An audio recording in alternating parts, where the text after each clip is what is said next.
त्रेया चरित्र एक राजा की कहानी। त्रेया चरित्र जाने नहीं कोई, खसम मारकर सती होई। ये कहावत कोई ऐसे ही नहीं बनी है, इसके पीछे एक लंबी कहानी है। इस कहावत का अर्थ है कि स्त्री का चरित्र एक अबूझ पहेली है, उसे कोई नहीं जान सकता है। वह जलेबी की तरह जटिल व्यक्तित्व की स्वामिनी है जो उल्टा होते हुए भी सती सावित्री दिखने का प्रयास करती है। वह अपने पति को मारकर सती होने का स्वांग रच लेती है। पर ऐसा चरित्र समस्त स्त्रियों का हो, यह जरूरी नहीं है। कुछ स्त्रियां ही ऐसे चरित्र की मालकिन होती हैं, समस्त नहीं। आओ आज एक कहानी सुनते हैं कि यह कहावत कैसे बनी। पंपापुर नामक एक राज्य था जहां पर विलासराय नामक राजा राज्य करता था। राजा का जैसा नाम वैसे ही उसके गुण थे, अर्थात वह एक विलासी राजा था। पूरे राज्य में स्वच्छंदता का बोलबाला था। न केवल पुरुषों अपितु स्त्रियों का भी हद दर्जे तक चारित्रिक पतन हो गया था। विवाहेतर संबंध कायम करना एक आम बात थी उस राज्य में। उस राज्य में सुधर्मा नामक एक लकड़हारा रहता था।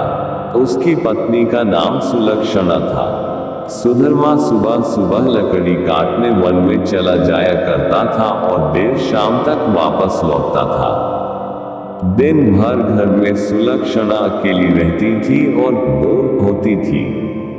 सुलक्षणा अति सुंदर स्त्री थी और आत्ममुग्धा नायिका की तरह अपने रूप यौवन को आईने में देख देख कर हर्षित होती रहती थी।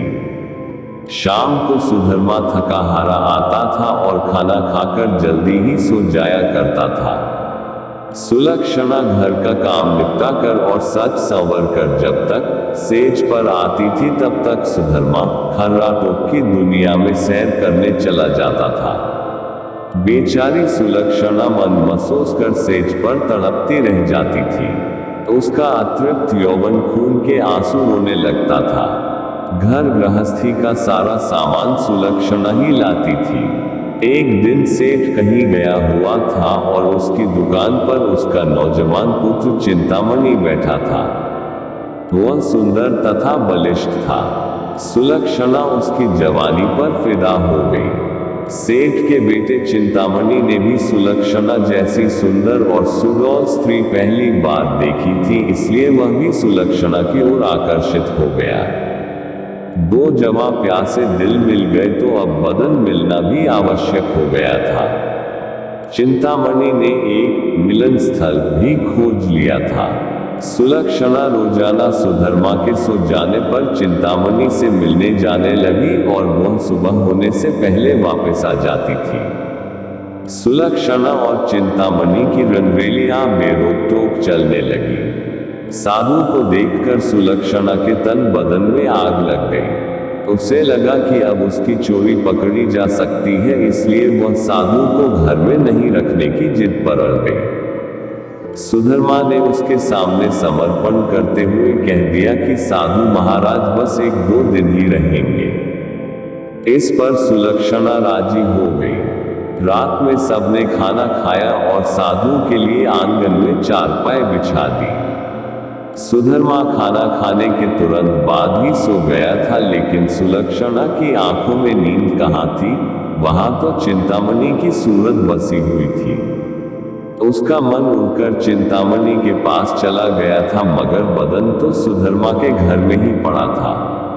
यौवन को मन से ज्यादा तन की जरूरत होती है। सुलक्षणा को अपना बदन जलता हुआ महसूस होने लगा। उस आग बुझाने के लिए उसे चिंतामणि के सागर की आवश्यकता थी। सुलक्षणा उठी और उसने देखा कि सुधर्मा खर्राटे ले रहा है। तब वह साधु के पास गई। साधु भी चुपचाप लेटा था। सुलक्षणा ने उसे सोता हुआ जाना और फिर वह बन संवर कर चिंतामणि से मिलने के लिए चल दी।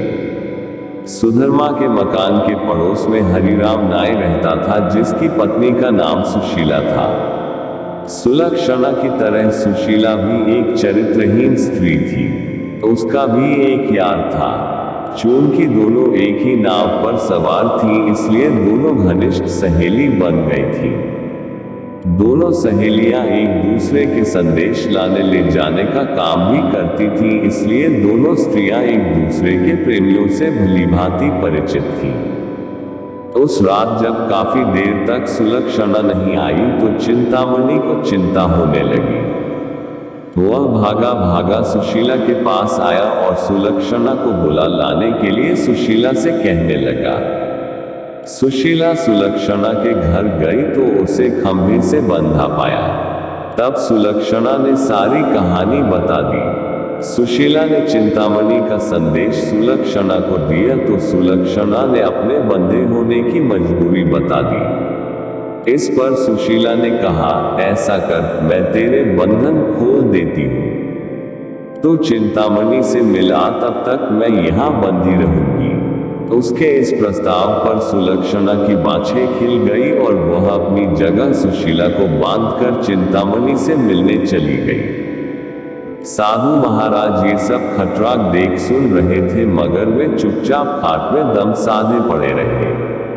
रात में जब सुधर्मा की नींद खुली तो उसे सुलक्षणा पर थोड़ी दया आई और उसने सोचा कि उसने कुछ ज्यादा कठोर रूप धर लिया है। अब सुलक्षणा को खोल देना चाहिए। लेकिन मन ने कहा, अगर वह फिर से अपने प्रेमी से मिलने चली गई तो? अब इस सवाल का कोई जवाब नहीं था उसके पास। उसने सोचा कि इस बार यदि सुलक्षणा वचन दे दे कि वह अपने प्रेमी से मिलने नहीं जाएगी, तब वह उसे खोल सकता है। सुधर्मा ने जोर से आवाज लगाई, कलंकिनी, अगर मुझे तू यह आश्वासन दे दे कि तू उससे मिलने नहीं जाएगी तो मैं तेरे बंधन खोल दूंगा। लेकिन वहां पर तो सुलक्षणा नहीं अपितु सुशीला बंधी हुई थी। सुशीला ने सोचा कि यदि वह कुछ भी बोलेगी तो उसकी आवाज से सुधर्मा को पता चल जाएगा कि वह सुलक्षणा नहीं कोई और है, तो फिर सारा भांडा ही फूट जाएगा। इसलिए वह कुछ नहीं बोली और चुप रही। उसके इस तरह चुप रहने पर सुधर्मा को गुस्सा आ गया और उसने गुस्से में आकर कुल्हाड़ी फेंक कर दे मारी। कुल्हाड़ी सीधी सुशीला की नाक पर जाकर लगी और उसकी नाक कट गई। वह अंदर ही अंदर सारा दर्द सहन कर गई, मगर उसने एक भी कराह नहीं निकलने दी। कुल्हाड़ी फेंक कर मारने से सुधर्मा का गुस्सा थोड़ा ठंडा हो गया और वह सो गया। उधर सुलक्षणा आज जल्दी ही वापस आ गई और जल्दी जल्दी सुशीला के बंधन खोल डाले। तब सुशीला ने अपनी कटी हुई नाक दिखाए और सारा वाक्या सुना डाला। सुलक्षणा ये देखकर और सुनकर कांप उठी, मगर अब क्या हो सकता है। सुशीला अपने घर को चली गई और सुलक्षणा फिर से उसी खंभे से बंधी खड़ी हो गई। साधु बाबा चारपाई पर पड़े पड़े ये सारा क्रिया चरित्र देख रहे थे। थोड़ी देर बाद जब सुधर्मा की नींद खुली तो उसने अपनी पत्नी सुलक्षणा से फिर कहा, देख, तू अब भी मुझसे सच सच कह दे और मुझे ये वचन दे दे कि तू फिर कभी उससे मिलने नहीं जाएगी तो ठीक रहेगा, नहीं तो जिस प्रकार मैंने तेरी नाक काटी है, अब तेरे दोनों कान भी काट दूंगा। फिर तो नकटी और बूची हो जाएगी, तब तेरा घर से निकलना ही मुश्किल हो जाएगा। इन शब्दों को सुनकर सुलक्षणा के षड्यंत्रकारी दिमाग में एक युक्ति सूझी। उसे पता था कि नाक उसकी नहीं सुशीला की कटी है और इस बात का पता सुधर्मा को नहीं है। इस नासमझी का फायदा उठाना चाहिए। तब उसने क्रिया चरित्र दिखलाते हुए नाटक करना शुरू कर दिया और जोर जोर से रोना शुरू कर दिया। रोते रोते बोली, तुम मर्द लोग बड़े बेरहम होते हो। अपनी पत्नी पर झूठा इल्जाम लगाकर उसकी नाक काट देते हो। मैं कोई कुलटा स्त्री नहीं हूँ जैसा कि तुमने मुझ पर आरोप लगाया था। मैं एक पतिव्रता स्त्री हूँ और मैं आज तुम्हें ये सिद्ध करके दिखा दूंगी कि मैं कितनी सती, नेक और पतिव्रता हूँ। ऐसा कहकर उसने आसमान की ओर देखा और भगवान को संबोधित करते हुए बोली, हे प्रभु, हे माता गौरी, हे समस्त देवी देवताओं, हे दसों दिशाओं, आप सभी मेरी बात ध्यान से सुनो और मेरे साथ न्याय करो। मैं यदि तन मन और वचन से एक पतिव्रता और सती स्त्री हूँ, तो मेरे पति ने मुझ पर बदचलन होने का आरोप लगाकर जो मेरी नाक काटी है, वह नाक फिर से जुड़ जाए और एक पतिव्रता स्त्री क्या होती है ये पूरे जग को पता चल जाए। और वह ओम नमो भगवते वासुदेवाय नमः का जाप करने लगी। सुधर्मा ये सब देख और सुन रहा था। अभी 3-4 बार ही मंत्र का जाप हुआ था कि सुलक्षणा चीख पड़ी, मेरी नाक जुड़ गई, मेरी नाक पहले जैसी हो गई। हे भगवान, तेरा लाख लाख शुक्र है जो तूने एक पतिव्रता स्त्री की लाज रख ली और मुझ पर बदचलन होने का झूठा आरोप जो मेरे पति ने लगाया था उसे खारिज कर दिया। मैं आपका यह उपकार जिंदगी भर नहीं भूलूंगी भगवान। और उसने नीचे धरती पर झुककर भगवान को प्रणाम किया। तब तक सुबह हो गई थी। सुधर्मा को उसकी बातों पर विश्वास नहीं हुआ, इसलिए वह उसके पास गया और उसकी नाक को छूकर देखा, वह पहले जैसी ही थी। वह सुलक्षणा को आश्चर्य से देखता ही रह गया और अपनी गलती पर पछताने लगा। उधर सुशीला ने अपने चेहरे पर एक कपड़ा इस तरह लगा लिया कि नाक दिखाई नहीं दे। सुबह होने पर नाई हरिराम अपनी दुकान जाने लगा तो उसने अपनी पेटी संभाली। उसमें एक बड़ा वाला उस्तरा नहीं था। उसने सुशीला से कहा कि बड़ा वाला उस्तरा ला दे। सुशीला नाक कटने से चिढ़ी हुई सी थी तो उसने हरिराम की तरफ एक चाकू फेंक दिया और कहा, ले, ये ले तेरा बड़ा वाला उस्तरा। बड़े वाले उस्तरे की जगह चाकू देखकर हरिराम का पारा 7वें आसमान पर चढ़ गया। उसने अपनी पेटी खोली और एक छोटा उस्तरा निकाला और उसे सुशीला की ओर फेंक कर मारा। सुशीला की चाल कामयाब हो गई।